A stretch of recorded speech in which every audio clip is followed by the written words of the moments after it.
디지털 배움터 심화, 정보 공유와 CCL. 스마트폰과 유튜브가 발달하면서 이미지나 노래를 다운로드하거나 누군가에게 보내는 과정은 매우 쉬운 일이 됐습니다. 하지만 무단 사용은 저작권 위반입니다. 엄연한 범죄 행위죠. 그래서 저작권을 제대로 아는 것은 매우 중요한 일이 됐습니다. 한때 전 세계를 뒤흔든 강남스타일. 세계 각국에서 사람들이 말춤을 추며 강남스타일을 따라 불렀고 그 모습을 인터넷에 올렸습니다. 그런데 만약 원작자가 저작권을 주장했다면 어땠을까요? 전 세계인이 만들어낸 다양한 스타일의 강남스타일은 없었을 겁니다. 정보 공유는 단순히 다른 사람의 컨텐츠를 무료로 사용하는 것이 아닙니다. 저작권을 인정하고 일정한 조건으로 다른 사람이 자유롭게 이용할 수 있게 허락하는 겁니다. 올바른 정보 공유, 정당한 정보 교류가 이루어질 수 있는 새로운 공유 문화를 만들어갈 수 있습니다. 오늘은 시대를 대표하는 직업, 직업의 변화, 그리고 직업과 기술의 관계에 대해 알아보겠습니다. 정보 공유 운동. 여러분 안녕하세요. 이메리입니다. 정보공유 운동은 1983년 미국의 리처드 매슈 스톨먼이 자유소프트웨어 재단을 설립하고 GNU 프로젝트라는 자유소프트웨어를 개발하면서부터 시작됐습니다. 그럼 GNU 프로젝트는 왜 시작하게 된 걸까요? 1970년대 컴퓨터 프로그래머들은 자신이 만든 다양한 프로그램들을 공유했습니다. 당시에는 상업적인 컴퓨터 회사도 누구나 사용할 수 있는 자유 소프트웨어를 배포했기 때문인데요. 이러한 자유로운 배포는 프로그래머들 간에 아무런 제약 없는 협력을 가능하게 했습니다. 하지만 1980년대에 이르러 거의 모든 소프트웨어가 소유와 독점에 관한 법률에 의해 제한되었죠. 법적 권리를 앞세워 소유권자들은 소프트웨어의 자유로운 이용을 통한 사용자들의 상호 협력을 금지했습니다.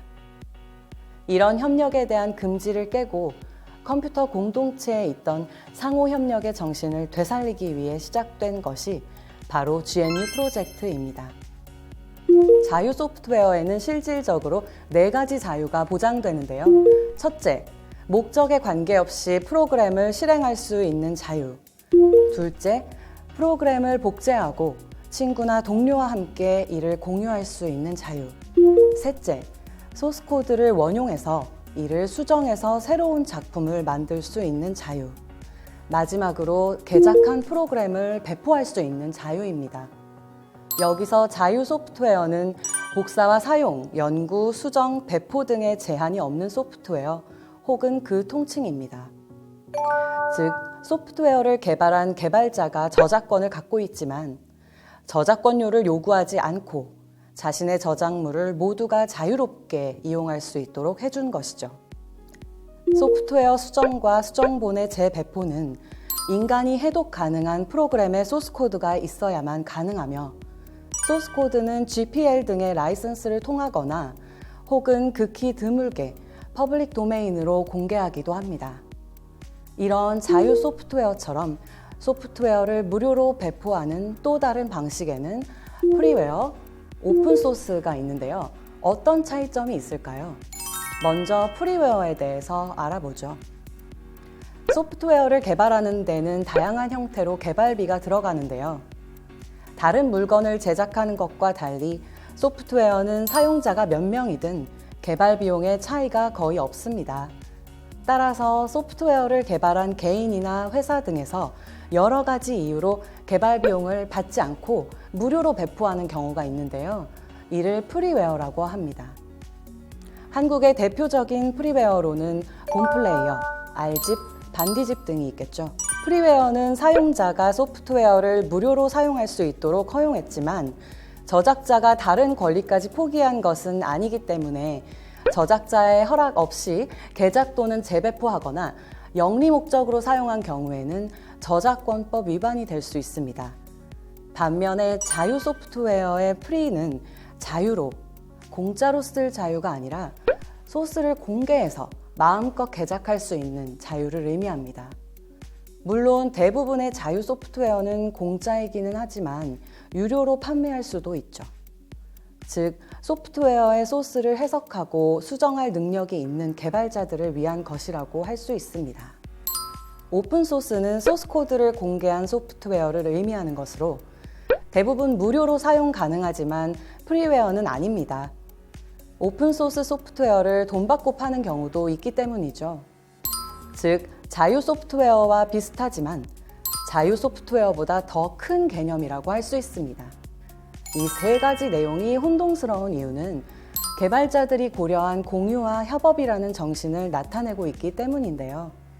자신이 만든 소프트웨어를 소유하기보다는 타인과 공유하고 협업을 통해 더 좋은 프로그램을 만들려는 정신을 이해하는 것이 중요합니다.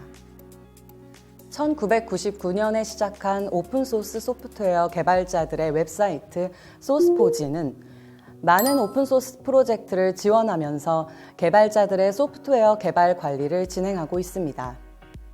2020년 11월을 기준으로 50만 2천 개의 오픈소스 프로젝트가 진행 중이죠. 검색창에 원하는 키워드를 넣으면 매우 많은 오픈소스 프로젝트를 발견할 수 있습니다. 2008년 공개한 GitHub 역시 오픈소스의 성지 역할을 해오고 있죠. 또한 소프트웨어 개발자들을 지원하는 자유 소프트웨어 활동을 진행하고 있습니다. 예전에는 공개 프로젝트가 무료로 사용 가능했고 비공개 프로젝트는 비용을 지불해야 했는데요. 2018년 마이크로소프트가 GitHub를 인수하면서 2019년 1월을 기점으로 비공개 저장소도 무료로 이용을 허락했습니다. 그 외에 2020년 3월까지 다양한 유료 서비스가 존재했지만 4월을 기점으로 개인 개발자를 대상으로 거의 모든 서비스를 무료로 제공하기 시작했습니다. 전 세계의 많은 개발자들과 소프트웨어를 개발해보고 싶다면 소스포지, GitHub 사이트를 활용해 보시면 좋을 것 같습니다. 정보 공유 프로젝트. 이번에는 많은 사람들의 참여로 만들어진 정보 공유 프로젝트에 대해 알아볼까요? 정보 공유에 대해 언급하는 많은 사람들이 첫 번째로 떠올리는 것은 구텐베르크 프로젝트인데요. 인쇄술을 발명해 지식의 전달을 급속도로 확장한 요하네스 구텐베르크의 이름을 딴 프로젝트입니다. 이는 지금까지 인류가 남긴 자료를 모아서 전자정보로 저장하고 배포하는 것으로 1971년 미국인 마이클 하트에 의해 시작되었습니다. 프로젝트의 목표는 인터넷에 전자화한 문서를 저장해 놓고 누구나 무료로 책을 받아 읽을 수 있는 가상 도서관을 만드는 것이었는데요. 이를 위해 수많은 자원봉사자들이 인터넷을 이용해 고문서들을 읽고 전자화했습니다. 2020년 11월 기준으로 6만여 권의 전자문서와 전자책이 등록되어 있는데요. 매주 50여 개의 새로운 전자책이 등록되고 있습니다. 프로젝트에 등록된 전자책은 대부분 소설, 시, 단편소설, 드라마 등의 서구의 문학작품인데요. 그 외에도 요리책, 사전류, 전기 간행물이 포함되어 있으며 일부 오디오 파일과 음악 악보 파일도 있습니다. 대부분 영문서적이지만 기타 언어 문서도 꾸준히 증가하고 있습니다. 검색과 찾아보기를 통해 다양한 도서를 검색할 수 있는데요. 아직 한국 도서가 50권 이상이 되지 않아 한국어는 제공되지 않지만 사이트를 한국어로 번역하면 한글 상태에서 다양한 책들을 찾아볼 수 있습니다. 로마 문화권 문학을 전산화하는 영문 프로젝트인 구텐베르크에 자극받아 한국에서도 유사한 문화운동인 직지 프로젝트가 있었습니다. 이는 첫 직지직이인 김민수가 1992년부터 준비해 1998년에 공식 주소를 받아 시작됐는데요. 시작한 지 1년 6개월 만에 30여 권의 작품을 전산화해 일반에 공개했습니다. 이후 지적재산권 문제를 해결하고 공동 전산화 작업을 꾸미기 위해 5년의 시간을 보낸 끝에 2003년 위키라는 공동 저작 환경을 만들었죠. 하지만 2015년 7월 7일 갈무리 되면서 현재는 아이디어 회관 SF 직지 프로젝트 1999의 형태로 남아 있습니다. 공정 이용 CCL. 이번에는 정보 공유 확산 방법에 대해 알아보겠습니다. 저작권법 제46조에 따르면 저작 재산권자는 다른 사람에게 그 저작물의 이용을 허락할 수 있고, 이용 허락을 받은 자는 허락받은 이용 방법 및 조건의 범위 안에서 저작물을 이용할 수 있습니다. 저작권과 관련한 이용 허락은 당사자 간의 계약을 통해 이루어지는 것으로 개별적인 계약을 한 특정인에게만 이용이 허락되고 다른 이의 이용은 금지되죠. CCL은 2002년 미국에서 시작해서 2005년 한국에 유입된 것인데요. 자신의 창작물에 대한 다른 사람의 자유로운 이용을 허락한다는 내용의 자유이용 라이선스로 이용을 위해서는 이용 방법과 조건을 지켜야 합니다. 자유이용을 위한 최소한의 요건으로는 4가지 이용 허락 조건이 있으며 이 4가지를 조합해 6가지 유형의 라이선스가 있습니다. 저작권자는 자신의 의사에 맞는 조건을 자발적으로 선택해 저작물에 적용하면 됩니다. 이용자는 적용된 CCL을 확인한 후에 저작물을 이용하기 때문에 당사자 간의 개별적인 접촉이 없어도 라이선스 내용대로 이용 허락의 법률 관계가 성립합니다. 즉, CCL은 기존의 저작권과 완전한 정보 공유 사이에 위치하면서 저작물의 자유로운 이용을 장려함과 동시에 저작권자의 권리를 보호하는 것입니다. 소프트웨어만을 대상으로 하는 정보 공유로 GPL, LGPL 등이 있다면 CCL은 소프트웨어를 제외한 모든 저작물을 대상으로 현행 저작권법의 틀 안에서 저작물의 이용 관계를 더욱 원활하게 만드는 역할을 하고 있습니다. 이러한 CCL은 CCL을 사용하는 저작권자나 CCL이 첨부된 저작물을 이용하는 이용자에게도 무료로 제공됩니다. 자신이 창작한 저작물에 대해 이용을 허락할 때는 저작자 표시, 비영리, 변경 금지, 그리고 동일 조건 변경 허락, 이렇게 4가지 이용 조건을 제시할 수 있는데요. 이 중 저작자 표시를 기본으로 해 총 6종류의 라이선스를 실제로 사용하고 있습니다. 이를 자신의 저작물이나 웹사이트의 표시에 사용하면 됩니다. 다양한 디지털 정보를 무료로 이용하고 싶다면 목적에 맞는 CCL 사이트를 활용할 수 있습니다. 이 중 오픈 액세스는 비용과 저작권의 구애 없는 연구 성과물을 의미합니다.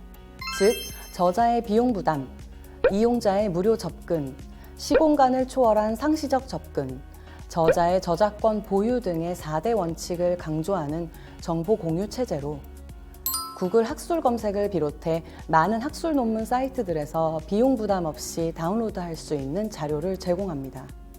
또 플리커는 세계 최고의 온라인 사진 관리 및 공유 응용 프로그램으로 소중한 사람들과 사진 업로드, 수정, 사진 관리, 공유, 지도, 만들기 등을 실행할 수 있습니다. 특히 모든 사진들은 CC 라이선스를 갖고 있기 때문에 자유롭게 활용할 수 있습니다. 플리커 사이트에서 원하는 이미지를 검색해 원하는 이미지를 클릭하면 저작자가 허락한 CCL 사용 조건을 볼 수 있는데요. 저작자의 이용 허락 조건을 따라 이미지를 활용하면 됩니다. 그 밖에도 해당 화면에는 이미지에 대한 저작자 정보 및 이미지 촬영 장소가 제공되며 내려받기를 눌러 다운로드할 수 있습니다. 만약 더 많은 이미지를 보고 싶다면 둘러보기 또는 포토 스트림으로 돌아가기를 누르면 됩니다. 한 걸음 더. 자신의 블로그 자료 공유하기. 자신의 블로그에 CCL을 넣어 블로그에 있는 자료를 공유해 보세요. 먼저 네이버에서 내 블로그에 접속한 다음 프로필 이미지 하단의 관리를 클릭합니다. 다음 기본 설정 메뉴 중 사생활 보호에 콘텐츠 공유 설정을 클릭합니다. 그리고 콘텐츠 공유 설정 변경 후 화면 하단의 확인 버튼을 클릭해 보세요. 팝업 창이 뜨면 위젯 설정하러 가기를 눌러주는데요. 만약 팝업 창이 뜨지 않으면 상단의 꾸미기 설정을 클릭한 다음 디자인 설정에 레이아웃 위젯 설정을 눌러주면 됩니다. 위젯 설정 창이 뜨면 오른쪽 하단의 위젯 사용 설정에서 CCL 항목 체크박스를 클릭하고 화면에 CCL 항목이 생기는 것을 확인한 다음 하단 중앙의 적용 버튼을 눌러줍니다. 이제 내 블로그로 이동하면 CCL이 적용된 것을 확인할 수 있습니다. 오늘 배운 내용을 활용해 내가 가진 자료를 공유해보면 어떨까요? 이것으로 정보 공유와 CCL 학습을 모두 마치겠습니다. 감사합니다.